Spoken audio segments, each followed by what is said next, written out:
ही कहाणी आहे गावोगावी फिरून जनसामान्यांना माणुसकीची मूलतत्वे शिकवणाऱ्या संत गाडगे महाराजांची।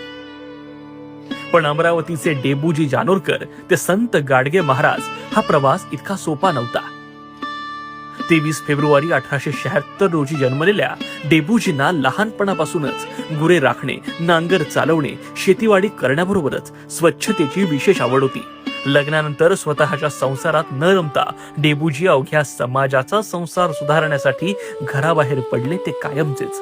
हातात खराटा, अंगावर गोधडी वजा फाटके कपडे आणि हातात एक गाडगे असल्यामुळे लोक त्यांना गाडगे बाबा म्हणू लागले। जिथे जाईल तिथे कीर्तनाच्या आधी स्वतः हातात झाडू घेऊन संपूर्ण गाव स्वच्छ करणारे गाडगे बाबा पहिले स्वच्छता दूत होते। शिक्षण, अंधश्रद्धा, अनिष्ट रूढी परंपरा, व्यसनाधीनता, प्राणी हत्या, अस्पृश्यता या सर्वांवर पोटतिडकीनं बोलणारे गाडगे महाराज